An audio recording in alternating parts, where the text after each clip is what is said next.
Dengarkan saya, dengarkan baik-baik. Yang menjadi manusia yang mengambil rupa hamba, logos atau theos? Jujur kau. Salam satu Tuhan. Para sahabat, dukung semua ya channel Densa News Muslim. Di like, di subscribe, di share sebanyak mungkin untuk supaya mencegah sahabat-sahabat kita di luar sana Tidak terpengaruh terhadap pemurtadan. Firman adalah theos, theos adalah firman. Anda katakan ini dua pribadi yang berbeda. Camkan itu. Jangan lagi kok Anda mengatakan lagi nanti Tuhan Anda satu. Jangan ya. Anda sudah mengakui dua pribadi yang berbeda. Kemudian ketika firman menjadi logos, Anda mengatakan bukan Tuhan, bukan theos yang menjadi logos, tapi firman. Oke, berarti bukan theosnya yang menjadi manusia. Nah, habis itu Anda coba buka Filipi 2 nomor 6. Di situ dikatakan bahwa theos mengosongkan diri. Ini bukan logos lagi, tapi theosnya. Theosnya mengosongkan diri, lalu tidak mempertahankan ketheosannya, melainkan mengambil rupa hamba, yaitu daging. Nah, jadi poin saya, dengarkan, ada di Filipi 2 nomor 6, theos menjadi manusia. Silakan. Oke, mulai dengar ya para kadrun. Jadi mohon diam dulu Zuma, biar saya bicara. Ya, jadi jangan langsung di-cut ya Zuma ya. Oke, deal? Kalau kamu membodohi orang, kemudian saya berarti langsung kick, saya turunkan malah. Tidak, saya tidak membodohi. Lagi-lagi kalau Anda tidak setuju. Tadi Anda bilang bahwa Anda akan diam ketika saya berbicara. Saudara, ini komal saya. Karena saya diam ketika Anda berbicara. Kalau Anda membodohi, kalau Anda mau berdebat secara, kalau Anda membodohi, saya turunkan. Gitu. Sederhana kok. Saya penguasa di sini. Saya penguasa. Yesus pun datang di sini langsung kukik turun. Yesus datang ke sini kukik langsung. Kalau dia nggak pakai pakaian, nggak pakai baju, langsung kukik. Pahami itu. Ya, Yesus datang ke sini, siang, Bang Zuma. turunkan langsung. Begini Bang Zuma, sebelumnya kita itu pernah diskusi Bang Zuma. Kemudian Bang Zuma itu menjanjikan kita follow-followan tuh untuk melanjutkan diskusi kita yang terpotong. Nah setelah itu saya ada DM Anda tuh, cuman dari Desember sampai sekarang Anda belum menanggapinya begitu. Oh iya. Kita pernah membahas tentang Isa alaihissalam dan Yesus Kristus. Nggak usah bikin Gimana? gerakan tambahan. Masuk ke tema langsung. Iya, ini saya akan jelaskan. Jadi begini, Iya, silakan. Bang Zuma, saya menginginkan diskusi ini kita boleh bangun dengan adab. Jadi ketika Anda berbicara, saya diam. Iya, Dan ketika saya berbicara, Anda diam ya. Nabi Muhammad itu kan pernah mengatakan aladabul faqul. Nggak usah bikin gerakan tambahan di sini. Saya tidak melakukan gerakan tambahan. Saya hanya memberikan Silakan sebuah Anda saja. jelaskan. Theos turun menjadi daging, mati di atas pohon. Itu dia taat kepada siapa sampai dia harus mati di pohon digantung kayak gitu? Itu taatnya kepada siapa? Silakan. Iya, makanya oke saya jawab ya. Makanya gini Bang Zuma itu perlu belajar. Gak usah bikin gerakan tambahan. Loh, ya ini saya jawab nih. Jawab aja langsung. Ini saya jawab. Tenang. Harus Saya jawab dulu Bang Zuma. Kamu yang harus tenang. Saya jawab dulu. Karena Saya jawab kamu ya. harus mempertanggungjawabkan Iya, itu. saya jawab. Silakan. Jangan Jangan bikin dibuat gerakan seperti tambahan. itu dong. Makanya jangan bikin gerakan tambahan. Iya, saya nggak melakukan gerakan tambahan untuk Bang orang Zuma. yang berilmu, bukan congor. Silakan Anda jawab. Oke, tadi kan Anda bertanya kepada saya. Ini saya jelaskan secara gramatikal bahasa Yunani. Di dalam Boleh. Yohanes 1 ayat 1, di situ menggunakan kata apa? En-arche en-hologos. Pada mulanya adalah firman, kai hologos en prostonteon. Dia tidak menggunakan kata theos di situ, menggunakan kata theon. Kata theon itu merujuk kepada pribadi sang Bapa yang sehakikat dengan sang Sabda. Kai theos en hologos, firman itu memiliki hakikat dengan sang Bapa sebagai Allah yang Esa. Theon di situ siapa? Sang Bapa, kan tadi sudah saya katakan. Siapa? Theon itu kalau Anda bahasa Yunani kan merujuk kepada Bapa, itu dipanggil apa? Kepada Sang Bapa. Makanya dia Iya, menggunakan kata dipanggil Theon. apa dia dalam bahasa Yunani? Gak usah sandiwara kali. Iya, kata Theon itu merujuk kepada pribadi yang berbeda tetapi memiliki Orang substansi yang Yunani sama. menyebutnya apa Bapak itu? Theon, gimana sih Bang Zuma ini? Theon atau Theos? Theos itu hakikat. Theon itu merujuk Ya itu kepada dia pribadi. yang saya maksud. Ini bahasa Yunani. Kan dewa. No, listen yang kau to me. Ini sembah bahasa itu. Yunani. Jangan kau sembunyikan Loh. identitas dewa yang kau sembah, oke? Saya ajarin gramatikal bahasa Yunani, perhatikan. Tidak Tapi sekarang perlu. gini, Saya katakan Gimana? samamu, jangan kau bikin gerakan tambahan, oke? jadi saya nggak boleh berbicara nih, gimana? Kamu Harus berbicara adil, Bang Zuma. Temanya Harus adil. dengarkan, anak kecil, dengarkan. Temanya itu Theos yang turun mengambil daging, mati di atas pohon, itu kematiannya. Bukan Theos yang karena- mati di situ. Bukan Theos. Baca Filipi 2. Tunjukkan kepada saya satu ayat Theos mati di situ. Filipi 2 nomor 6. Filipi 2 ayat 6 sampai 8 dikatakan mati dalam keadaan sebagai manusia, bukan sebagai Yang Theos. turun sebagai manusia siapa? Sang Sabda yang hakikatnya Theos. Sang Sabda atau Theos? Loh, Theos itu hakikatnya Sang Sabda. Kan Saya Sang Sabda ulang itu hakikatnya pertanyaan Theos. saya, saudaraku anak kecil. Gimana? Nomor 6-nya yang turun mengosongkan diri itu Theos atau Logos? Theos yang adalah logos. Iya. Lu kok ketahuan? Saya ulang lagi. Saya bacakan bahasa Yang Yunani turun. nih, dengerin. Saya bacakan bahasa Yunaninya. dengarkan. Anak kecil. Saya bacakan bahasa Yunaninya. Anak kecil, anak kecil. Oh, anak kecil, jangan ad hominem Bang Zuma. Fokus saja kepada Anak diskusi kecil, kita, silakan. substansi kita. Silakan kau Jangan ad baca hominem. Filipi 2. Silakan kau baca Filipi 2 nomor 6 dalam bahasa aslinya. Saya dengar. Ya, dengarin ya. Makanya tadi Ya. ketika saya begini Bang Zuma, Yes. saya menginginkan diskusi ini itu bisa dibangun dengan adab. Jadi ketika saya berbicara, Ya, silakan, Bang Zuma silakan, boleh berhenti silakan. sebentar dulu. Ya. Silakan. Saya baca dulu, Tapi Bang Zuma berhenti sebentar dulu. Ingat. Ini komal untuk orang-orang berilmu, bukan penipu. Iya, kalau Anda berilmu, Anda berilmu, penipu. iya Bang Zuma bukan gini. pendoktrin, Waduh. bukan pendogma. Saya bacakan ini, tenang. Silakan kau Saya bacakan. baca. Saya Silakan bacakan. kau baca dalam bahasa Ya, Yunani. saya bacakan, Filipi tenang. 2 Saya nomor bacakan. 6. Silakan. Saya dengarkan. Ya, saya bacakan, tenang ya. Jadi kalau saya lagi bernarasi, tenang dulu Bang Zuma. Aduh, Perhatikan. banyak kali mulutmu itu. Ini saya bacakan, tenang dulu. Saya bacakan, tenang. Perhatikan. Saya tenang. Iya, tenang dulu. Perhatikan Bang Kau baca, Zuma ya. Kau baca. Hos en morpi teu hependon au harpe gemen hegento eina isai teu. Theon di situ siapa? Logos atau Theos? Kita bacakan. Jawab. Kita bacakan. Perhatikan. Filipi 2 Sudah, ayat ngapain 6 ku sampai baca 8. lagi? Ngapain ku baca Yang lagi? Saya walaupun bertanya. dalam rupa Allah. Loh, Itu, Allah di situ siapa? Mana sih? Kristus. Allah di situ siapa? Logo. Logos? Jangan di mute. Saya ulang Jangan lagi. di mute. Saya ulang Tolong lagi. kasih saya ulang tahu lagi. moderator Anda Saya untuk ulang jangan lagi. mute. Saya ulang lagi. Kau jangan menipu di sini. Pakai waktu, Kau berani jangan nggak menipu. diskusi? Pakai waktu. Jangan kau Anda takut? atur saya. Anda takut? Saya ulang. Theon Diskusi di pakai waktu. situ yang adalah Theos. Dengar dulu. Anak kecil. dengar. Nah, ini di Ilmumu belum mute. seberapa. Dengar. Jangan di mute Bang Zuma. Dengar. Makanya Gimana? jangan bikin gerakan tambahan, apalagi membodohi orang di sini. Loh, Anda kan bertanya kepada saya bertanggung jawab untuk menjawab pertanyaan Anda. Theon, kau bilang larinya ke Logos. Hah? Di mana ilmunya itu?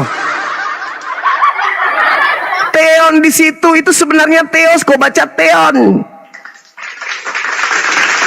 Itu Theos.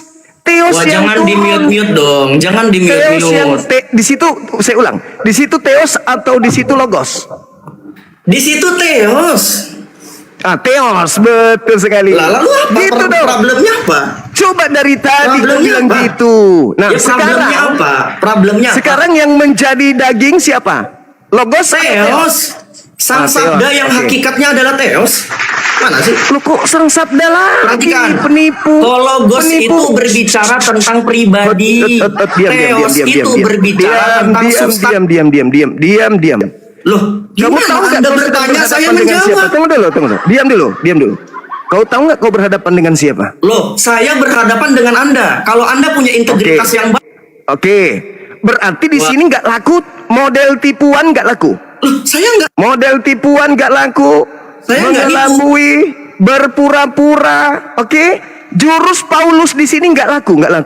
Loh, Bang Jurus Paulus di sini nggak laku ya. Gimana di mute jangan seperti panik, ini? jangan panik. Saya cuma minta Saya kejujuran. nggak panik Bang Zuma. Gini Bang Zuma, Saya cuma sebentar izin minta dulu. kejujuran Anda. Yang Izin, menjadi Akhi, daging Akhi. di situ. Akhi, Dengar, izin dulu, Akhi, Yang sebentar, Akhi. menjadi daging. Jangan bikin gerakan tambahan. Ini bukan gereja. Saya bukan jemaat. Ya ini juga bukan mesti.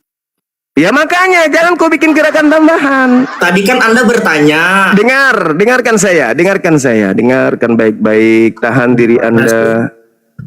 Yang menjadi manusia yang mengambil rupa hamba, logos di Filipi 2 atau theos? Jujur kau, jujur. Boleh saya jawab? Diam dulu ya, kalau saya jawab ya tenang. Silakan. Di dalam bahasa Yunani saya tunjukkan kepada Bang Zuma nih langsung bahasa Yunaninya nih. Ya Allah, Perhatikan. ya Karim. Di Ya mana di Allah, sini ya dikatakan Karim. teos Bang Zuma? Ya Yang menjadi Allah, manusia ya di sini Karim. teu. Kata teu Ya, itu teu merujuk itu kepada merujuk kepada pribadi. Sebentar. Kata Pribadinya teu siapa? itu sebentar Bang Pribadi Zuma. siapa Kan Anda teu itu? bertanya, pribadi sang sabda. Hologos. Samsat. Loh, saya tunjukkan Anda. Saya tunjukkan Anda ini. Saya tunjukkan Anda nih. Pribadi pribadi Perhatikan. sang sabda itu siapa? Tunggu. Pribadi Perhatikan. sang sabda itu siapa? Yesus Kristus gimana sih? Itu belum jadi Yesus tuh, yo. Loh kok belum jadi Yesus? Perhatikan nih, saya Belum jadi bacakan. Yesus, Tenang, belum perhatikan. jadi daging. NRK Aduh, en hologos, kai hologos en prostonteon. Dia menggunakan kata teon. Makanya tadi saya katakan Bang Zuma gantian dong. Parah. Anda berbicara saya nggak bantah. Saya katakan kepada Gantian. saudara, Loh, diskusi Ikomal begini nggak? saya ini bukan tempat pembodohan. Mau saya naikkan murid saya dulu sebentar, Dinda Ardiansa naik. Jelaskan ke dia dulu, Dek. Jelaskan ke dia dulu. Saya ngomong Dia pakai jangan data. nipu. Ya, Wah, silakan keroyokan pakai nih. Ini data. keroyokan nih. Keroyokan. Saya minta asisten saya Keroyokan. kau diam ya. Keroyokan ini. Saya keroyokan. minta asisten saya Mau menunjukkan keroyokan. kebohongan kamu. Keroyokan. Diam. Dua lawan satu ini. Takut Anda. Anda takut sama saya. Diam. Anda takut Diam. sama saya, Zuma. Diam dulu. Sudah anak saya kecil. bilang Zuma itu Diam, takut berhadapan diam. dengan Jackson Diam, Torres. anak kecil. Diam dulu. Loh, ya, Anda tidak memberikan kesempatan kepada saya. Diam dulu. Saya ingin membongkar kebohongan kamu. gimana? Saya ingin membongkar kebohongan kamu. Saya nggak ada kesempatan untuk buka kamera, buka data. Tadi Anda Ya, kan bertanya biarkan asisten saya membongkar kebohongan kamu tentang Filipi 2 nomor 6 itu. Zuma, Silakan. Adinda kalau Anda Ardiansa, buka komal ajarin dia seperti bahasa ini, Yunani. Anda kan bertanya kepada saya. Saya bertanggung jawab untuk menjawab Saya pertanyaan sudah Anda. mendengarkan Kenapa setiap saya kebohonganmu. Saya sudah mendengarkan kebohonganmu. Anda belum mendengarkan dari tadi Anda Saya sudah mendengarkan kebohonganmu. Kau mengatakan Theos. berani itu nggak Anda pribadi diskusi logos. dengan saya dua arah? Berani nggak Anda? Pakai waktu kita. Ini dua Anda arah berani ini tentang penyaliban ini, Dek. Anak kecil. Ini Anda dua arah berani ini. nggak diskusi dua arah dengan? Ini dua arah ini, Dek. Ini tentang penyaliban, Adek. Ini, Oke, pakai anak waktu. kecil. Berani? Pakai waktu. Nggak usah pakai Berani? waktu. Nggak mereka waktu. Emang Nah, kan siapa? takut. Sekarang coba Dinda Ardiansa, tolong bantu saya. Ardiansa bongkar jadi kebohongan moderator. Dia. Enggak usah kau lebay. Lu siapa? Lu bukan lawan saya. Lu anak kecil. Udah diturunkan aja dulu, diturunkan dia. Kalau Anda Kemudian tidak- kita bongkar. Turun di bawah, kau cuci piring dulu, cuci piring. Dinda Ardiansa, ini disimak 10.000 mata memandang di TikTok. Tolong buka Siap, Gurunda. Filipi 2 yang dimaksud di situ mengambil daging si logos atau si theos. Silakan. Ini kita dengarkan teman-teman. Siap, Gurunda. Kita simak. Suara saya kedengeran, Gurunda? Suaranya agak kecil, adekku. Iya, nggak apa-apa, Gurunda ya. Izin ya. Ini Kalau asisten gini, saya ya. Gurunda. Oke, bisa kedengaran. Oke. Ini Filipi 2 nomor 6. Filipi 2 nomor 6. Di sini Siap. tertulis dia tadi melakukan kebohongan akademis, Iya. Gurunda. Di sini menggunakan os en morphe teu. Teu ini, Teu. Gurunda, itu berasal dari nominatif theos. Berhubung Theos. di sini menggunakan kata teu, di sini adalah genetif. Ini hanya berbunyi gini, ada teon, ada theos, ada teu, ada teye. Itu hanya berbeda kasusnya, Gurunda. Ini kasusnya genetif. Iya. Tetapi sama kata dasarnya adalah theos, Gurunda. Theos. Udah aku Sama. tahu itu, cuman saya nggak bisa buka data. Siap, Gurunda. Ya, silakan Nah, lanjut, jadi dia melakukan kebohongan akademis di sini, mengatakan teu ini bukan theos. Ini sebenarnya orang nggak pernah belajar. Theo ini adalah bentuk genetif dari nominatif theos. Dia nggak ngerti itu. Ya. Terus yang menjadi daging di situ apakah logos atau teos? Theos. Teos. Sudah kubilang, kamu harus sadar kau lagi hadapi siapa. Jangan kau berpikir kau sedang berhadapan dengan Edis atau pendeta pastor. Jangan. Saya juga belajar. Cuman saya ribet kalau mau tunjukkan seperti itu, ribet. Saya tidak terbiasa buka-buka kamera gitu. Saya cuman buka tadi untuk memperlihatkan kepadamu, tapi ternyata kamu masih menganggap dirimu itu masih bisa nipu gitu loh. Makanya aku naikkan adik saya nih. Aku pikir dengan saya menunjukkan Filipi 2 bahasa Indonesia, habis itu saya masuk ke dalam bahasa Indonesia, aku pikir dia sudah sehat. Oh, ini orang nggak bisa ditipu ini. Ternyata masih tetap aja menipu gitu loh. Makanya saya naikkan. Di Yohanes 1 nomor 1 dia mengatakan tonteon tadi, mengatakan dia bukan theos, itu salah. Itu theon itu adalah bentuk akusatifnya, Gurunda. Akusatif itu Iya, objek betul. secara langsung. Dia berbohong di situ, Gurunda. Bohong dia. Allahu Akbar. Ini bisa kita pertanggungjawabkan secara akademik ya. Siap, Gurunda. Izin Gurunda. Alhamdulillah, Saya Gurunda. nyimak di bawah, Gurunda. Saya ngobrol di Siap. bawah, Gurunda ya. Baik. Makasih adekku, makasih. Oke, terima kasih. Assalamualaikum, Gurunda. Saya izin di bawah. Waalaikumsalam warahmatullahi wabarakatuh. Ya. Ya.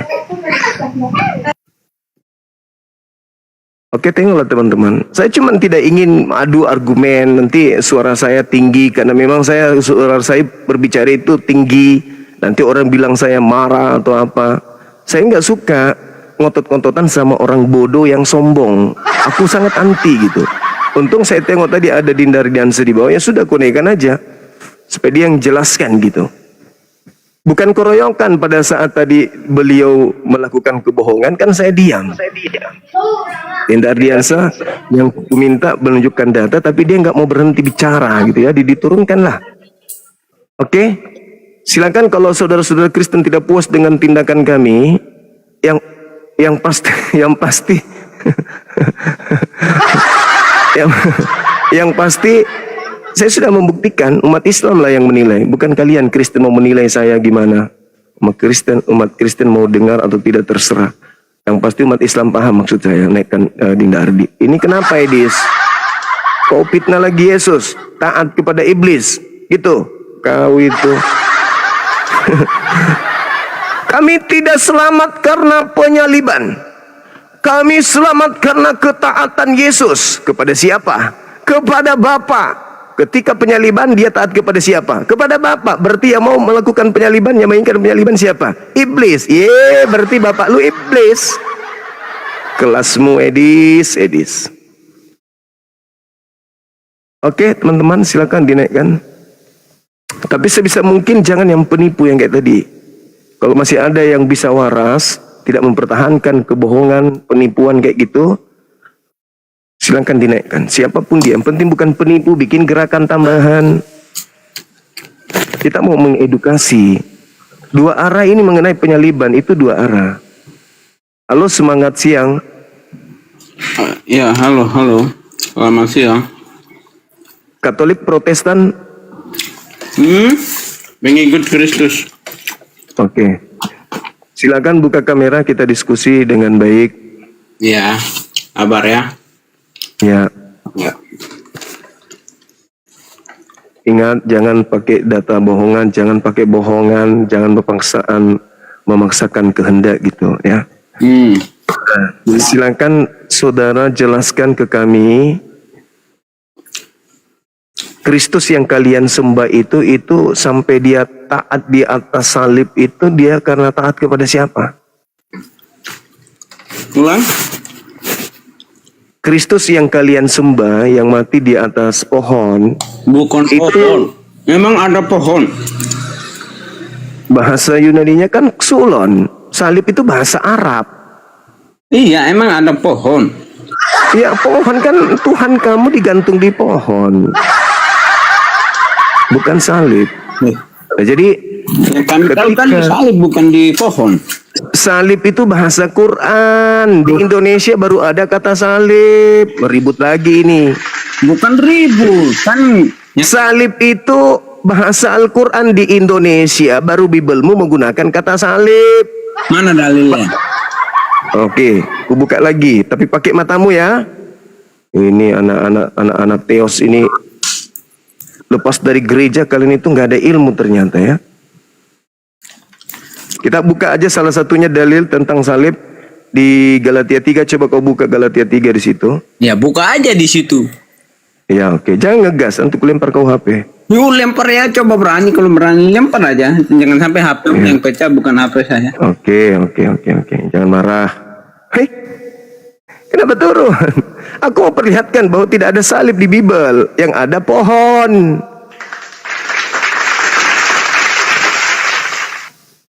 Tidak ada salib. Pohon yang ada di kitabmu itu. Oke. Ya, selamat pagi Bang Zuma. Pagi juga saudara Justin. Ya, sampai selamat bertemu lagi. Oke. Silakan. Filipi Anda sudah tahu 2. Ya, Filipi 2 ayat 8, taat kepada siapa? Tentu Kristus taat kepada Bapa ya. Banyak Bapak yang sekali mana? ayat yang mengatakan itu. Oke, dengarkan saya bernarasi dulu supaya Anda tidak kemana-mana arah pembicaraan. Ya, silakan. Jadi gini. Jadi Theos mengosongkan dirinya, tidak mempertahankan keteosannya, melainkan turun ke bumi, mengambil daging, menjadi manusia, lalu taat di atas salib. Kalau Anda mengatakan dia taat kepada Bapa yang mana? Yesus memberikan informasi di Yohanes 8:37-44. Orang yang ingin membunuh Yesus itu adalah anak-anak Bapa, tapi Bapa iblis.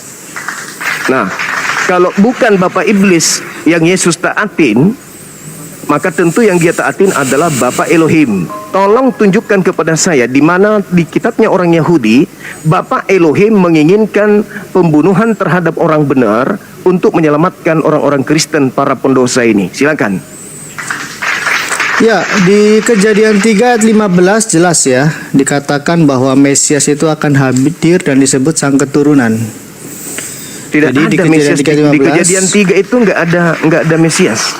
Ada. Coba Anda tunjukkan. Saya coba Galatia tunjukkan di ya, sebentar ya. Kejadian 3 silakan.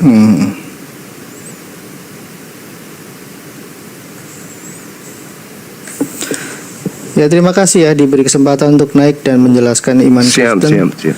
Jadi di Kejadian 3 ayat 15, setelah manusia melanggar perintah Allah bahwa jika kamu makan buah itu maka engkau akan mati, maka Di Kejadian kematian berapa? Kejadian 2 ayat 17. Oh, Maka ketika perintah itu dilanggar, artinya kematian itu menjadi ketetapan Allah. Ya, tetapi pohon pengetahuan yang baik dan yang jahat itu janganlah kau makan buahnya, sebab pada hari yang kau memakannya pastilah engkau mati. Tetapi kenapa kematian itu tidak ditimpakan kepada Adam dan Hawa? Karena berlaku keadilan Tuhan, karena dosa itu muncul bukan dari dalam diri manusia tapi dari luar. Nah, sehingga di Kejadian 3:15 ketika Allah mengadakan semacam sidang ya, menyidang antara iblis, Adam dan Hawa, Tuhan berfirman, aku akan mengadakan permusuhan antara engkau dan perempuan ini, antara keturunanmu dan keturunannya. Ada kata keturunannya.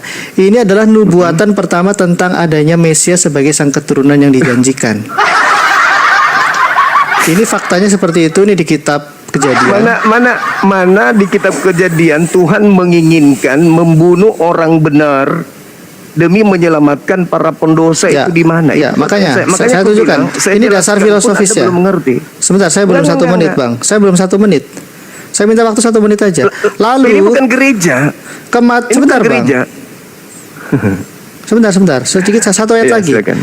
Jadi kematian itu tidak ditimpakan kepada Adam karena berlaku keadilan Tuhan, dan kurban yang pertama dilakukan oleh Tuhan Allah di Kejadian 3:21, dan Tuhan Allah membuat pakaian dari kulit binatang itu untuk manusia dan untuk istrinya. Ini kurban yang pertama ya. Kurban inilah yang mendamaikan antara umat manusia dengan Tuhan Allah, sehingga kematian Adam di Taman Eden tidak ditimpakan. Kristus sudah muncul di dalam Taman Eden ini sebagai keturunan dan sebagai kurban yang disimbolkan dari pengorbanan kulit hewan atau binatang yang diambil kulitnya. Dari kitab Kejadian sudah terkonfirmasi bahwa ini adalah nubuatan tentang sang Mesias itu atau Apa Al-Masih. ini? Yang saya pertanyakan itu bukan obat kuping yang kayak gini yang maksud saya. Di mana Tuhan menubuatkan bahwa orang benar akan menjadi tumbal untuk dosa-dosa para pendosa, itu di mana di kitabnya Yahudi? Ini kitab Bukan Yahudi, Bang. cocokologi. Ini bukan, ini kitab Yahudi. Cocokologi murahan kayak begitu nggak nyambung. Nah, enggak, ini nyambung. Ini apa hubungannya Ini bagus. dengan Karena di Quran nggak ada, di Quran tidak ada seperti ini, betul? apa hubungannya? Pertanyaan saya, dia taat sampai taat di atas pohon. Pertanyaan saya, dia taat kepada siapa? Anda mengatakan taat kepada Bapak. Bapak siapa? Kalau Bapak Elohim, mana dalilnya? Ya, Tapi Yesus kalau tentu. Bapak Iblis, Baik. Yesus sendiri yang mengatakan Nah, bahwa nah, yang ingin membunuh Yesus adalah anak-anak iblis. Yesus loh yang mengatakan itu. Sekarang Oke. Anda terbang ke kitabnya Yahudi. Di mana Tuhannya Yahudi menginginkan Mesias mati untuk orang jahat itu di mana? Ya jelas tadi saya sudah buktikan. Kemudian Apa itu? pewahyuan tentang Mesias itu jelas di sepanjang perjanjian lama itu muncul. Mesias ini disebut sebagai sang keturunan. Di Mazmur 110 jelas Mesias ini akan disebut anak Daud. Nah, saya khawatir di Al-Quran tidak diungkapkan tentang bagaimana nubuatan tentang Al-Masih. Ada nggak di Al-Quran nubuatan tentang Al-Masih? Apa ini? Ada apa nggak? yang sedang nggak ada? Nggak Apa ada. yang Anda bahas ini? Apa yang Anda bahas? Ke kemana-mana? Karena tidak ada nubuatan Al-Masih di Al-Quran, maka wajar Bang Zuma makanya nggak pakai tahu. Bible. Ya makanya pakai Bible kalau gitu. Di mana kenapa? Bapak Elohim menginginkan, dengar, ini yang ketiga kalinya. Di mana Bapak Elohim, kalau Bapak Elohim ya, kan sudah terbukti bahwa iblis yang menginginkan kematian terhadap Yesus. Itu sudah terbukti. Yesus sendiri yang mengatakan, sekarang Anda sebagai Kristen ingin menutupi aib itu dengan menuduh Tuhannya Yahudi yang menginginkan kematian terhadap Yesus. Di mana dalilnya Bapak Elohim menginginkan kematian kepada orang benar demi menyelamatkan para pendosa, yaitu umat Kristen? Di mana itu dalilnya? Ya, ya. Oke ya, Ya, di ya, Keluaran ya. 2 oke ya. Di Keluaran 12 ayat 3 sampai 17 jelas di situ dijelaskan bahwa untuk penebusan dosa perlu adanya korban. Di Keluaran Apa? 12 Manusia ayat atau binatang? ya tadi di Taman Eden hewan dulu karena Yesus belum Ya, datang. hewan. Terus di mana Tuhan menginginkan manusia? Oh, berarti Manusia nggak benar paham. lagi. Loh, inti kurban itu pengganti. Justru yang seharusnya sebentar, yang seharusnya manusia atau binatang? yang seharusnya mati untuk memenuhi hukum Allah adalah Adam, tetapi kematian itu ditimpakan kepada hewan kurban. Makanya teman-teman binatang. Oke, teman-teman Kenapa muslim paham dibalik nggak? jadi manusia? Kenapa Kalau teman-teman muslim? binatang, kenapa di dalam agama Anda justru dibalik? Sabar. Jadi manusia. Jadi saya penasaran kenapa teman muslim nggak tahu tentang kurban? Loh, kurban diajarkan kemudian dalam Al-Quran itu binatang. Begitu juga di agama Yahudi, binatang. Hanya agama yang berasal dari Romawi Yunani ini yang korbannya seperti dewa Molok. Berarti Nabi Ibrahim Anda yang ingin mengorbankan Ismail itu salah. Itu bukan menebus dosa, itu adalah ujian. Lagi pula dia tidak mengorbankan, hanya diuji saja. Bukan Nah. diminta dikorbankan, benar-benar dikorbankan. Lagi-lagi Karena- di situ diganti binatang. Kamu kenapa menggantinya jadi manusia? Nah, artinya Allah Subhanahu wa taala yang memerintahkan Ibrahim untuk mempersembahkan Ismail, betul? Sebagai ujian. Sebagai ujian. Ya. Kenapa dari Loh. Kamu baca Kejadian 21 nomor 1 itu sebagai ujian. Al-Quran surah As-Saffat ayat 101 sampai 107 itu cuma ujian. Oke, di hukum Taurat bangsa Israel ada bermacam-macam kurban menggunakan hewan. Kenapa di dalam Islam itu tidak ada kelanjutan tentang hukum itu? Kata siapa? Al-Quran surah Al-Hajj ayat 34. Pada setiap kaum sudah disyariatkan melakukan persembahan kurban berupa binatang ternak, bukan manusia.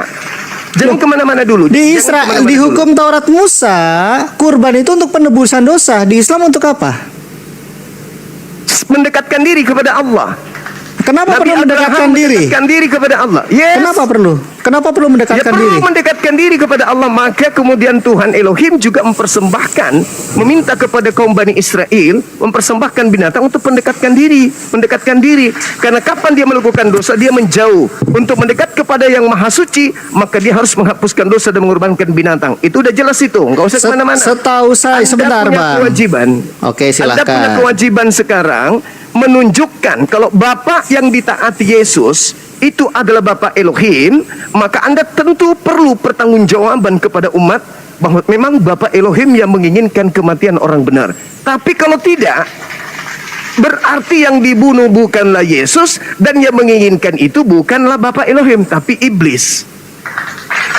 Enggak, ya. Saya kasih data kepada Oke. saya kasih data kepada saudara untuk Anda renungkan. Yohanes 8:37 sampai 44.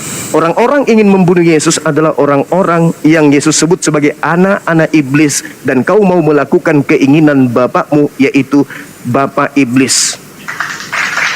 Sudah? Nah, Kristen muncul mengatakan bahwa ketaatan Yesus di atas tiang saliblah yang menyelamatkan kemudian orang Kristen. Pertanyaannya muncul. Korban yang mati di atas salib itu taat kepada siapa? Sampai dia harus menuruti salib ini untuk dia mati dengan jalan kutuk di situ. Silakan. Ya, Ingat, saya baik butuh ya. dalil. Baik. Oke, saya open cam ya. Dari tadi. Sebentar, saya open Alkitab maksudnya. Oh, Izinkan saya membawa dalil dari Perjanjian Baru, ya. Jadi Rasul Paulus mengatakan bahwa seluruh manusia sudah berbuat dosa sehingga kehilangan Aduh. kemuliaan Allah. Sebentar, Bang. Sabar. fitnah lagi itu ajaran fitnah itu. Sabar. Yang kebawa fitnah. Nggak masalah. Saya tahu Abang Suma pasti nggak akan menerima ini. Jadi di Roma 5 ayat 19 dikatakan seperti ini ya. Jadi sama, sorry kebalik. Nanti data ke nomor 12-nya kamu baca. Itu Ya. pembohongan itu. Oke ya, di Roma 5 ayat 19, jadi sama seperti oleh ketidaktaatan satu orang, ini Adam yang Itu dimaksud. fitnah Semua orang telah menjadi, Anda kan tadi mengakui manusia berdosa dan berkurban. Gimana sih? Tidak ada kemudian dikatakan bahwa orang berkorban karena dosanya Adam. Bukan. Itu fitnah. Adam Sekarang berdosa tunjukkan tidak? dosa Adam itu. Adam berdosa tidak? Berdosa terus Oke, artinya Adam itu tidak taat, betul? tidak taat Ya atas sudah. perintah itu. Ya, Anda setuju sekarang dengan Rasul permasalahannya- Paulus. Sekarang permasalahannya adalah apakah kesalahan Adam itu dilimpahkan kepada Oh keturunannya? tidak dosa Adam untuk Tidak. Adam. Sabar. Tidak. Terus Yang dimaksud dengan dosa asal, kita mewarisi natur atau sifat kecenderungan berdosa dari Adam, bukan dari Tuhan. terus Karena Adam tadinya diciptakan tuh dengan sifat kudus, sifat Oke. yang taat. Oke, sekarang kembali kepada tema. Oke, nanti panjang. Saya kuasai tema itu. Sekarang kembali kepada tema. Yesus yang Anda katakan Kristus itu yang mati di atas salib, itu taat kepada siapa sampai dia harus mengikuti Pada Bapa prosesi yang mengutus salib? dia, kepada Tolong Bapa. tunjukkan dalilnya di mana Bapa menginginkan penyaliban terhadap orang benar. Ini yang ketiga kalinya. Ya, saya boleh bawa perjanjian baru tidak? Kalau perjanjian lama tadi Anda tolak. Bapak itu di perjanjian lama, bukan di perjanjian baru. Yesus Anda baca di dalam Lukas 24 nomor 44, harus digenapi semua yang tertulis tentang aku yang ada di dalam kitab Taurat. Berarti kitab Anda Nabi-Nabi, percaya bahwa dan Allah kitab di Mazmur. perjanjian, bahwa orang Israel memanggil Allah itu Bapa. Anda percaya itu? Saya mengikuti narasi, saya berdiskusi dengan Open sekarang ini.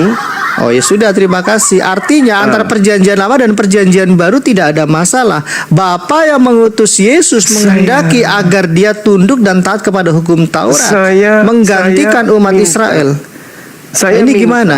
Di mana Bapak menginginkan kematian terhadap orang benar demi menyelamatkan para pendosa, yaitu orang-orang Kristen. Tadi di Kejadian 2 ayat 17 dan Kejadian 3. Apa di situ, di mana Bapak? Coba. Anda bantah Nah, dalil inilah. ini. Anda bantah dalil ini. Keluaran 23 nomor 1, nomor 2, nomor 7, nomor 8. Dusta jangan kau hembus-hembuskan.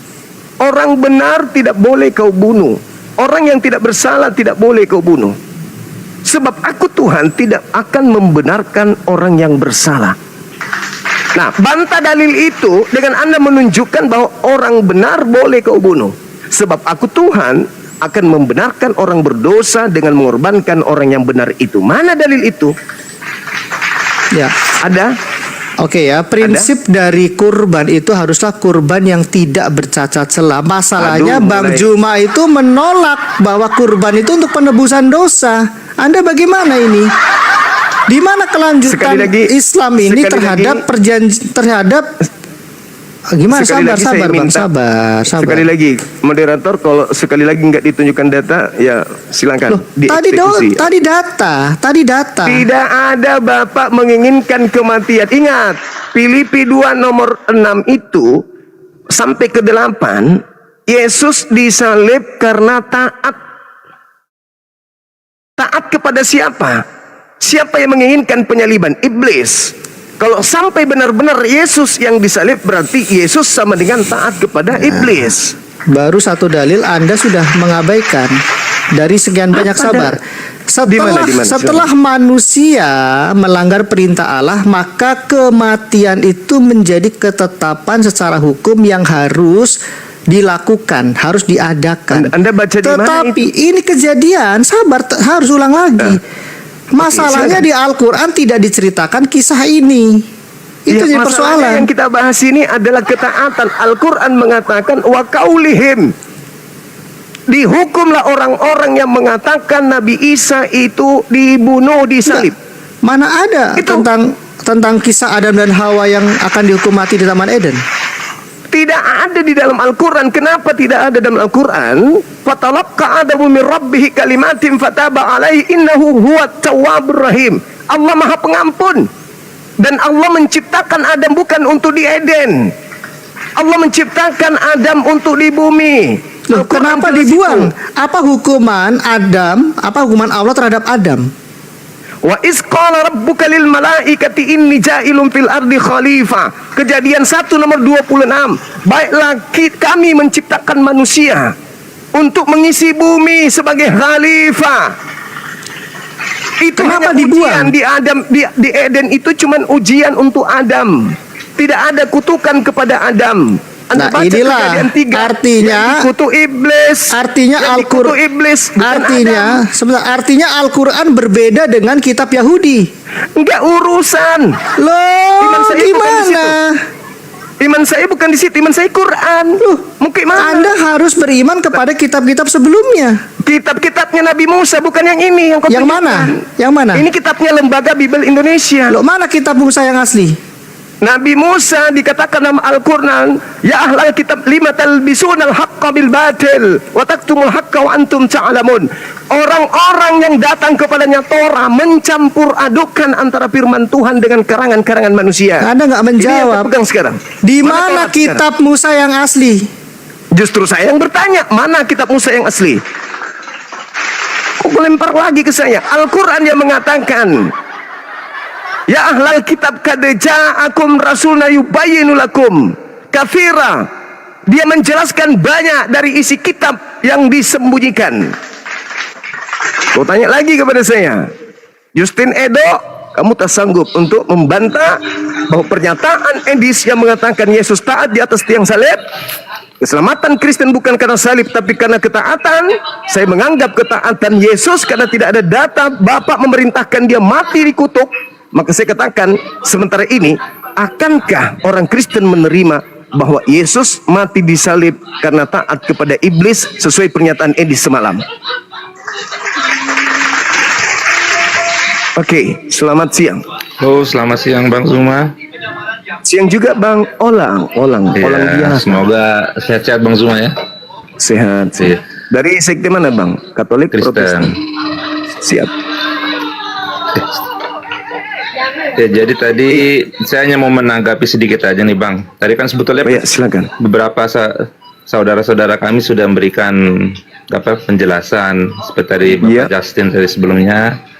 Ya, jadi Iya. memang tadi saya ada beberapa note yang saya nyatakan di sini. Tadi Bapak Abang bilang bahwa sebetulnya kan iman Abang terhadap Quran Bang ya. Iya. Iya, jadi saya hanya memberikan sedikit aja tanggapan. Kan tadi sebetulnya Abang udah kasih tahu poin-poin Abang mengenai ayat ini sih, Filipi 2 ayat 8 ya. Taat kepada siapa? Tadi juga udah dijawab berkali-kali kepada Bapak, dan saya juga bilang kepada Bapak, karena memang secara iman kami Kristen, pengertian itu memang sudah biasa dan sudah apa namanya, sudah firm ya. Nah mungkin saya menanggapi sedikit gini Bang Zuma, bahwa memang ada namanya rencana keselamatan itu, di mana pada waktu Adam dan Hawa jatuh ke dalam dosa itu, mereka itu hukumannya mati, dan kalau boleh dibilang saya bilang mati kekal ya. Nah kematian kekal ini hanya bisa dibayar dengan sesuatu yang kekal juga. Nah jadi sesuatu yang kekal itu nggak bisa manusia dan juga nggak bisa ciptaan seperti malaikat. Nah makanya perlu sesuatu yang kekal untuk membayar hutang. Makanya kalau di kami itu ada kayak istilah hutang, bahwa dosa itu seperti hutang, harus dibayar dengan sesuatu yang kekal. Nah karena pencipta itu kekal, dia nggak bisa mati, dan saya rasa di pengertian Bang Zuma sama ya, bahwa pencipta langit dan bumi itu nggak akan bisa mati karena dia kekal, betul kan Bang Zuma ya? Betul. Iya, jadi perlu dia mengganti wujudnya ke sesuatu yang bisa mati, yaitu manusia itu. Makanya ada rencana keselamatan yang tadi Bang Justin bilang, bahwa di kejadian itu sudah diberikan cicipan pemberitahuan bahwa terhadap nubuatan. Memang kalau nanti tadi diskusikan tadi Bang, agak terlalu panjang itu, karena memang nubuatan ini sudah terjadi sebelum dunia diciptakan. Sebelum dunia diciptakan sudah direncanakan, dan memang sudah ada siapa yang harus melakukannya. Tadi seperti Abang bilang, Tuhan Yesus taat kepada siapa. Jadi perencanaan itu sudah ada sebelum dunia diciptakan dan dijalankan, manusia jatuh dalam dosa.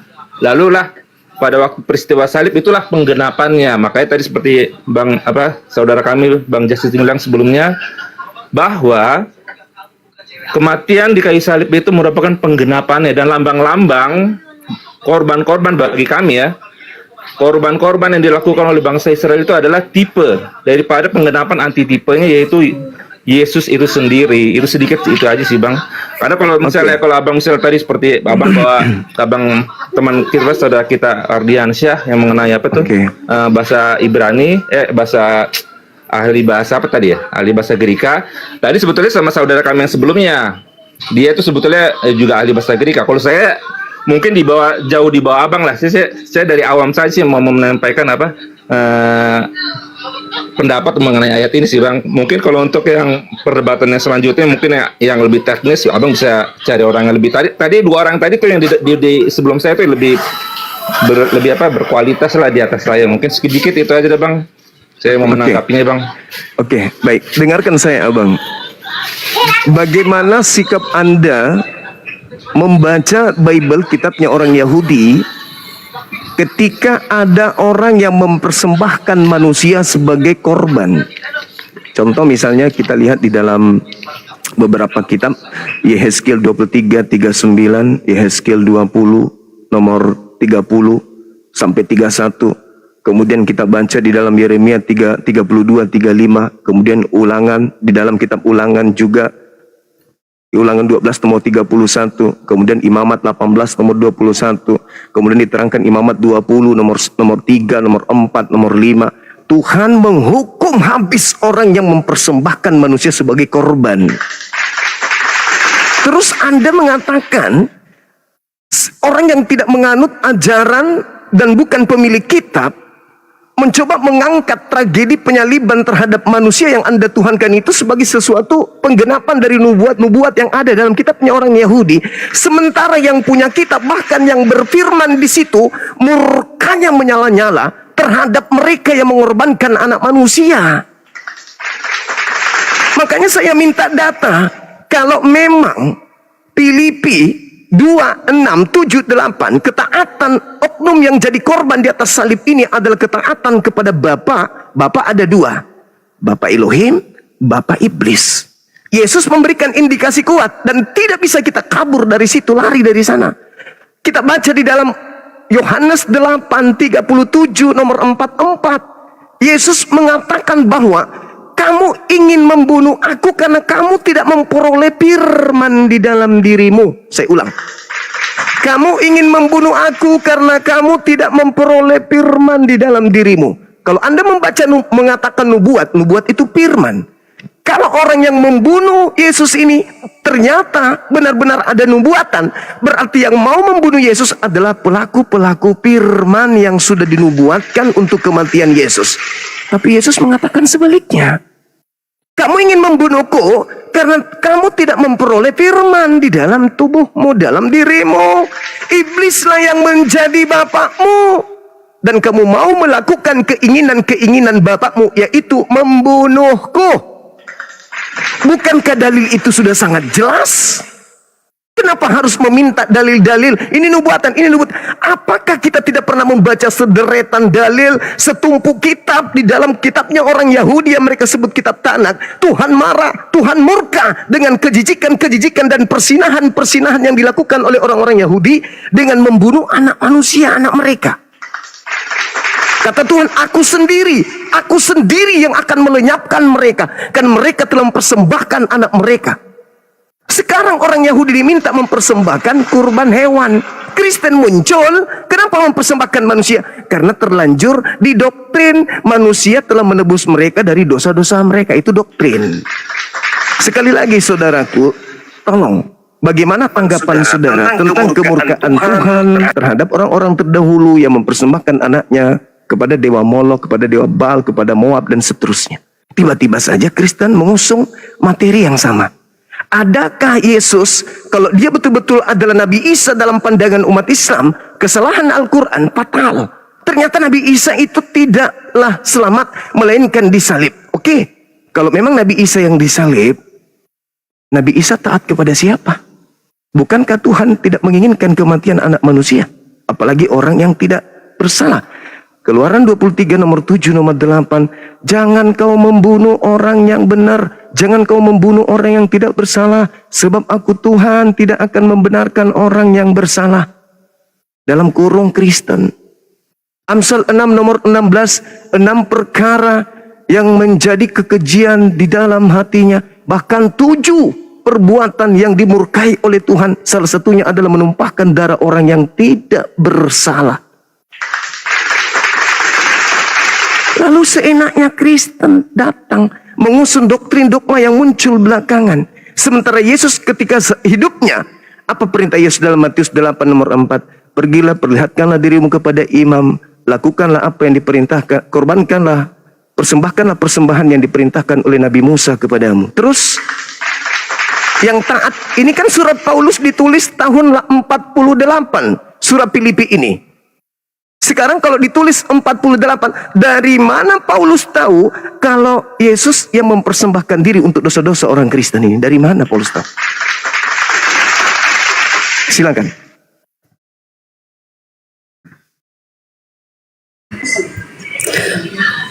Shalom, selamat hari Minggu. Iya. Hari Kiriaki, hari Dewa Matahari. Silakan. Hari Minggu dan Happy Sunday. Iya. Hari Minggu Selamat itu hari beribadah buat Kiriaki. agamaku, agama Nasrani. Bahasa Yunaninya minggu itu Kiriaki. Hari Kiriaki adalah Intinya aku orang hari Indonesia, penyembahan Bang. Bukan orang kepada dewa. Bang, nggak perlu bawa negara lain. Aku orang Indonesia. Kepada Dewa Matahari. Saya ngikutkan hari ini memang hari Minggu. Oke? Hari Jadi selamat hari Kiriaki Minggu. adalah hari penyembahan Jadi, Bang, terhadap aku Dewa ralat sebentar ya, Matahari, Bang, ya. orang Roma dan Yunani. Gini, Bang, Kalau orang Yahudi, jangan abang ibadahnya memaksakan hari konteks Sabat, ajaran Sabat abang ke Rot. ajaran. Silakan abangku, tolong tunjukkan kepada saya di mana Bapa Elohim Sang Yang Maha Suci, Yang Maha Tinggi menginginkan menajiskan namanya dengan mempersembahkan orang benar yang dikasihinya untuk dosa-dosa orang Roma, Yunani, Athena, Belanda, penjajah, Portugis dan semuanya itu dihapuskan dengan orang benar mati di atas salib. Silakan.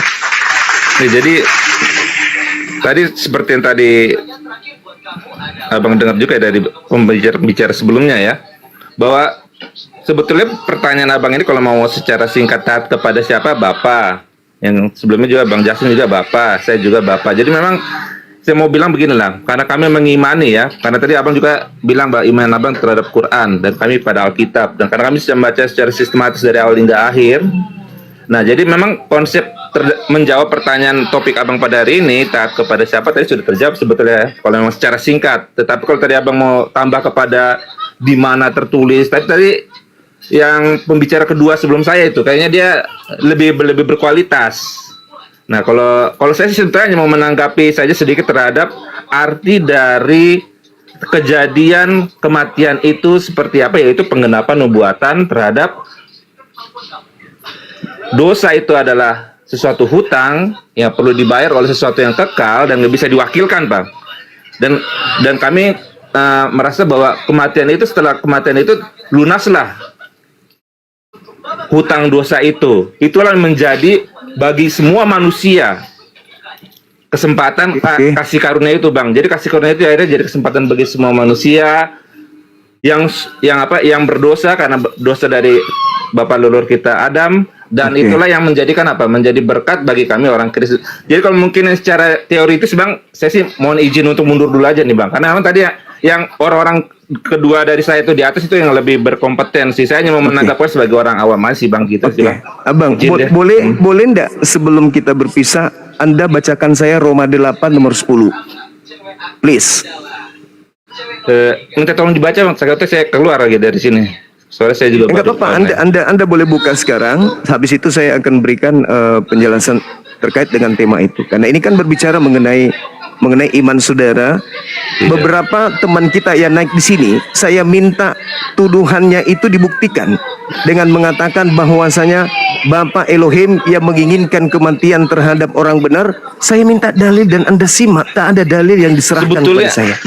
Oke, izin, Bang. Sebetulnya bukan tuduhan, Bang. Emang ini namanya rencana ya, Bang. Makanya tadi saya bilang poinnya siapa ini? Inilah yang saya minta pertanggungjawabannya. Rencana katanya. Boleh dengarkan saya 2 menit? Oke, siap. Oke. Kita orang Kristen, orang Islam ini adalah bukan pelaku yang hadir di TKP pada saat kejadian penyaliban. Itu dulu. Mereka sang eksekutor adalah ahli perjanjian lama. Mereka yang paham, makanya disebut ahli kitab.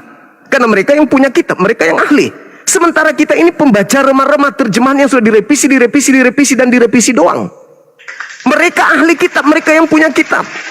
Orang Farisi ahli tafsir, kitab Tanak. Imam kepala kurang apa lagi? Mahkamah agama kurang apa lagi?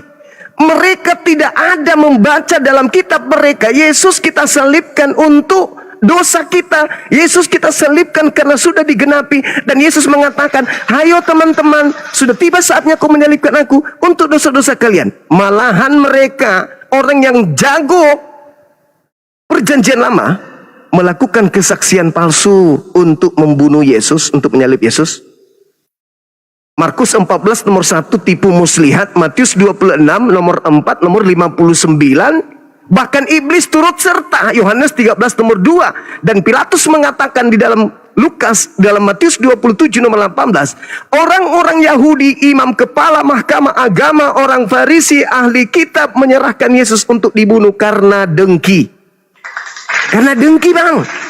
Bukan karena sudah dinubuatkan, sudah direncanakan. Itu maunya orang Kristen yang sudah terlanjur Kristen menerima salib. Harus ada legalitas nih. Berarti legalitasnya dibuat-buat berarti. Sedangkan yang punya kitab berupaya membunuh Yesus dengan cara tipu-tipu, dengan cara muslihat. Sementara dialah ahli kitab ini. Ada yang bukan ahli kitab, pemakan babi, tidak bersunat, nyembah 3 Tuhan, tiba-tiba mengatakan, ada lo sudah dinubuatkan di kitabnya Yahudi. Gimana ceritanya kami harus bodoh seperti itu, Pak? Mendengarkan dari kalian yang bukan punya kitab, mengambil kitabnya orang, menunjukkan Tuhan kalian yang kalian imani itu digantung di pohon. Kemudian Anda membawa kitabnya orang, sementara yang punya kitab masih tetap murni akidahnya. Tak ada yang kayak begitu. Kalian yang di luar pemilik kitab malah mengimani aneh gitu loh. Coba Anda renungkan. Itu yang pertama. Yang kedua, Yesus sendiri mengatakan yang ingin membunuhnya adalah anak-anak iblis. Apakah itu masih kurang? Yang ketiga endingnya, makanya saya suruh minta Anda baca Roma 8 nomor 10. Apa kata Paulus di sana? Jika Kristus ada di dalam kamu, maka tubuh kita memang mati karena dosa. Orang-orang Kristen menurut Paulus mati karena dosa. Sekarang pertanyaannya, Kristus datang mati di atas salib untuk Kristen. Siapa yang ada Kristus di dalam dirinya, maka tubuh memang mati karena dosa. Sekarang kalau orang Kristen mati karena dosa, kemana? Ke surga apa ke neraka? Ya ke neraka. Jadi apa yang Anda jual ini? Apa yang Anda jual? Oh, kami sudah ditebus. Tapi Paulus sendiri mengatakan, kalau Kristus ada di dalam dirimu, maka tubuhmu memang mati karena dosamu. Nah Neraka dong. Jadi kembali kepada tema saya, Bang. Kembali kepada tema saya. Saya belum pernah menemukan ada pendebat dari pihak Kristen yang bisa meloloskan fitnahan mereka kalau Yesus itu taat kepada Bapa Elohim. Saya hanya menemukan kalau memang dia taat, berarti Yesus taat kepada iblis. Boleh menanggapi sedikit, Bang? Silakan. Jadi tadi saya ada tertarik dengan abang bilang tadi bahwa orang Yahudi yang pintar. Betul, Bang. Tapi orang pintar bisa gagal juga. Kenapa? Kalau abang mungkin, saya sangat senang sekali ya Bang Zuma ini menguasai Alkitab ya, walaupun kita nggak seiman ya Bang ya. Abang membaca berarti. Nah, tapi kalau mungkin kalau abang ada ingat Bang, waktu kejadian anak-anak yang dibunuh. Nah, sebelum terjadi dibunuh itu ada orang Majus yang mencari raja. Lalu raja itu bertanya, bener gak ini ada? Nah, lalu mereka apa? Iya, ada, kotanya di Bethlehem. Nah, itu orang-orang yang pintar itu loh. Nah, tapi saya mau kasih poinnya gini Bang. Mereka gagal. Seharusnya mereka yang menyambut Mesias yang lahir itu, tapi mereka gagal. Apakah mereka nggak tahu? Mereka tahu Bang. Tapi mereka gagal karena apa? Pada waktu raja itu bertanya, orang Majus ini mau cari raja. Raja itu jadi rasa kayak khawatir apakah kerajaannya akan diambil, atau seperti isu abang tadi bahwa orang Farisi juga takut kerajaannya diambil oleh orang Roma. Mereka tuh dengan pintar, mereka tahu tuh nubuatan itu Bang. Makanya saya bilang nubuatan yang dibilang Bang Justin tadi tergenapi, dan mereka sebetulnya mendeteksi bahwa itu kedatangannya. Karena apa? Kotanya pun tahu, Bethlehem, karena Yudea. Nah, jadi bisa begini Bang, pinter tapi gagal dan nggak menerima. Nah, jadi terjadilah apa Bang? Namanya tidak mengerti terhadap nubuatan yang mereka mengerti mengenai Mesias, dan mereka pun sampai sekarang masih menunggu Mesias. Hanya sedikit itu aja sih Bang. Sedikit itu saja. Saya berterima kasih sama Abang sudah membahas ini apa? Membahas ini. Saya mohon maaf juga kalau misalnya ada kata-kata yang salah. Mungkin biar kita ganti orang lagi lah Bang ya. Siap. Ya, Bang. Terima kasih Bang Zuma ya Bang. Salam Terima kenal. kasih Bang Zuma ya. Sama-sama Abang. Salam kenal. Ya, jadi teman-teman sekalian, kalau kita membahas ini jauh lebih dalam lagi, maka terkait dengan nubuatan, saudara Kristen harus bertanggung jawab, benar-benar bertanggung jawab, dan saya berharapkan mereka bisa berdiri dengan kuat di hadapan kita. Karena di dalam Yohanes 11 nih, ini khusus untuk anak-anak Islam nih, yang belajar apologet. Di dalam Yohanes 11, dengarkan saya. Di dalam Yohanes 11, nomor 51. Sebelumnya nomor 50, nomor 50. Apa kata Kayafas? Kalian tidak mengerti, kalian tidak insaf. Kalian tidak tahu, kamu tidak tahu apa-apa dan kamu tidak insaf. Adalah lebih benar, lebih baik Yesus mati untuk bangsa kita daripada seluruh bangsa kita itu binasa. Hal itu dikatakannya, nomor 51. Hal itu dikatakannya bukan dari dirinya sendiri. Muncul pertanyaan. Kalau Kayafas berkata bukan dari dirinya sendiri, lalu Kayafas berbicara dari siapa lagi? Sumber kedua. Hal itu dikatakannya bahwa Yesus harus mati Yesus harus mati untuk bangsa mereka daripada seluruh bangsa mereka binasa. 51 dari Yohanes 11. Hal itu dikatakannya bukan dari dirinya sendiri, melainkan sebagai imam besar tahun itu dia bernubuat. Nah, pertanyaannya, kalau Kayafas berbicara bernubuat bukan dari dirinya sendiri, pertanyaannya, Kayafas bernubuat itu dari mana nubuatannya? Bisikan iblis atau bisikan Elohim? Ini berat. Tak ada Kristen yang sanggup jujur untuk membuka itu. Tak ada, saya pastikan. Oke, di sini sudah ada Pendeta Depi. Silakan Pak Pendeta, tema saya sesuai dengan pengakuan Edi semalam bahwasanya orang Kristen tidak diselamatkan karena salib, tidak ditebus dosanya karena salib, tapi orang Kristen diselamatkan karena ketaatan Yesus. Muncul pertanyaan, Yesus taat kepada siapa sampai dia harus mati di atas salib? Silakan. Ya, baik. Sebelumnya terima kasih Bang Zuma, saya sudah dinaikkan di sini. Siap. Dan harapan saya kita di sini diskusi dengan baik ya. Artinya kita saling menghargai, saling memberikan kesempatan kepada lawan bicara kita. Ya, baik. Karena pertanyaan Bang Zuma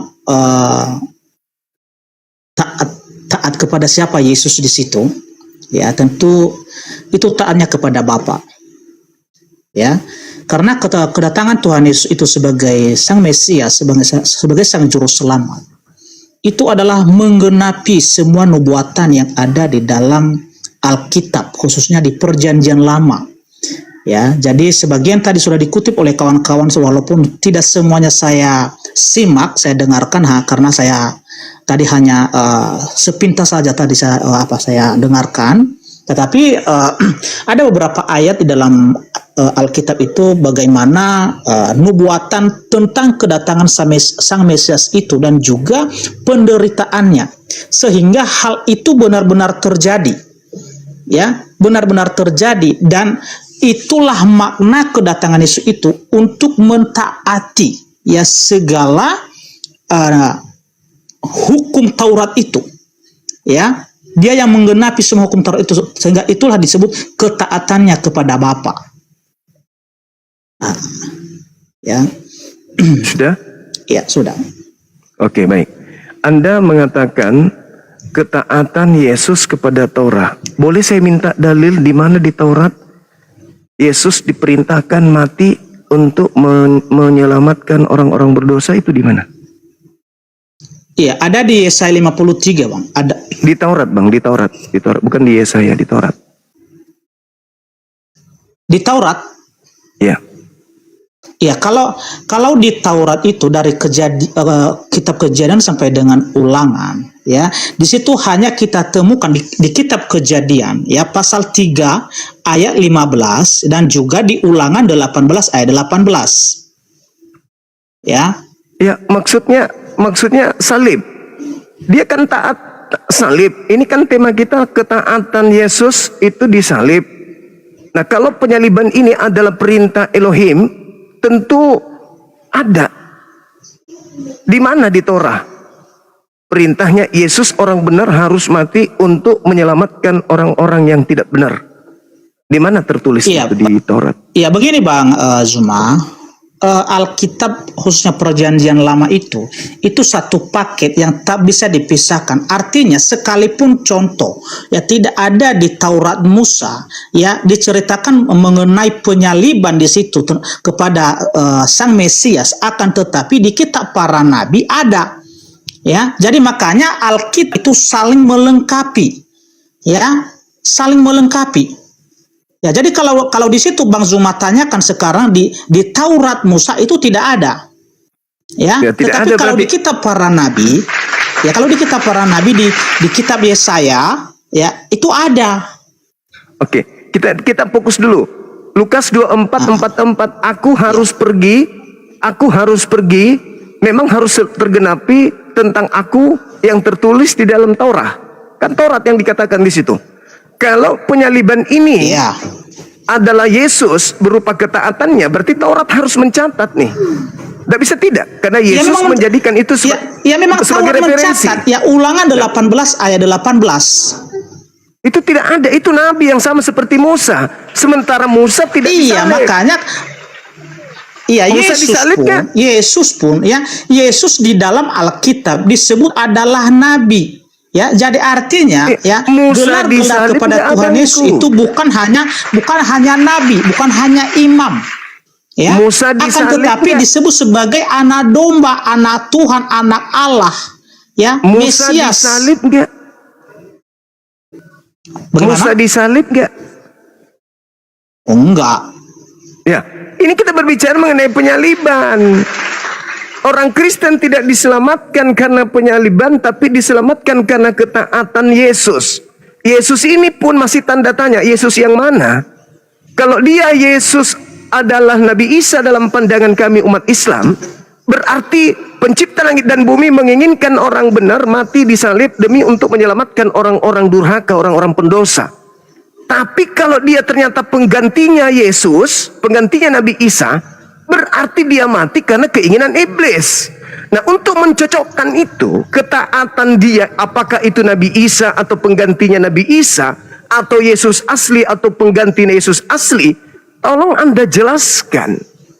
Salib ini oknumnya melakoni itu, kalau menurut Edis dia tidak terpaksa, tapi itu ada bentuk ketaatan. Saya tidak menyalahkan Edis dalam hal ini. Kenapa? Paulus mengatakan itu.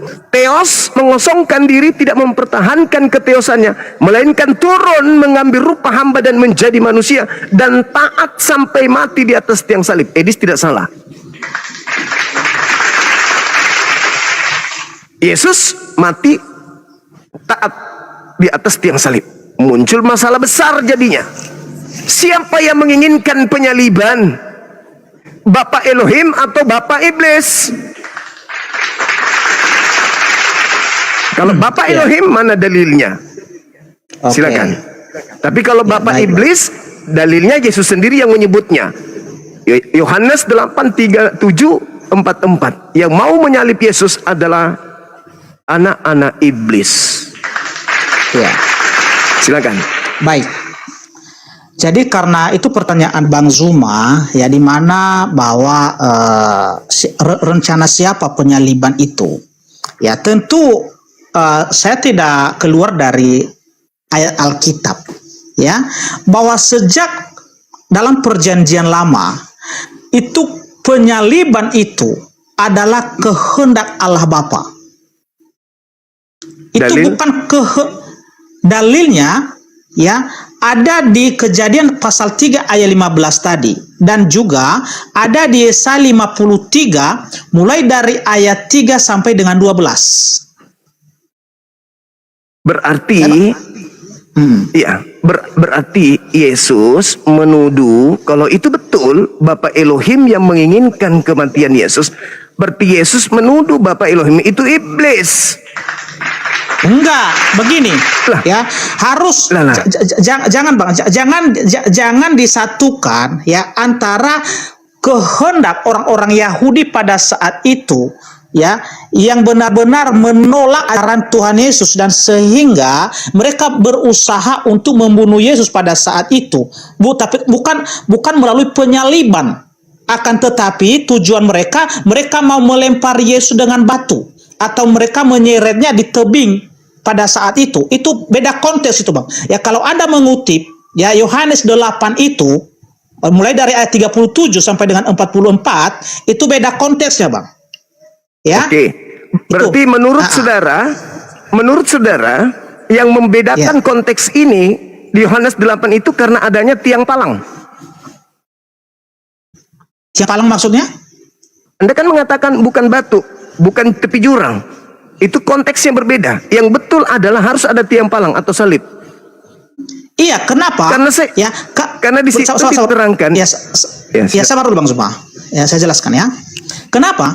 Kalau Tuhan Yesus itu mati oleh dilempar dengan batu, ya, atau diseret ke tebing, dia dijatuhkan ke tebing, berarti nubuatan itu tidak tergenapi. Ya, Oke. Sekarang Anda tunjukkan di mana tertulis di dalam kitabnya orang Yahudi bahwa penyaliban itu adalah hukuman untuk orang benar.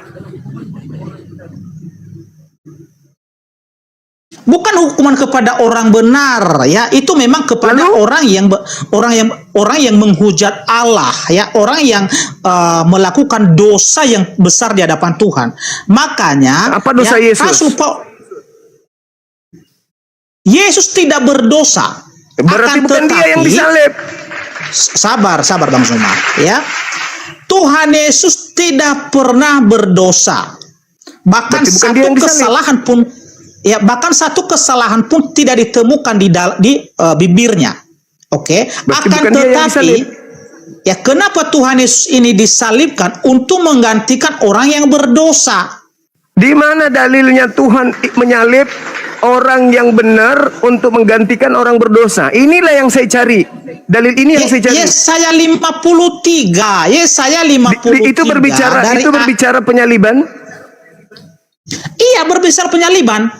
Coba baca tunjukkan itu, Bang. Ya, oke. Iya, baca Yesaya 53 berbicara salib itu di mana? Silakan. Jadi, saya tidak punya dua di sini, hanya satu HP saya. Saya pakai Alkitab aja, ya. Oke, saya pakai Alkitab ya. Oke. Silakan. Oke. Silakan. Saya ambil Alkitab dulu ya, bentar dulu ya. Silakan. Sekalian kencing, Pak. Kencing dulu.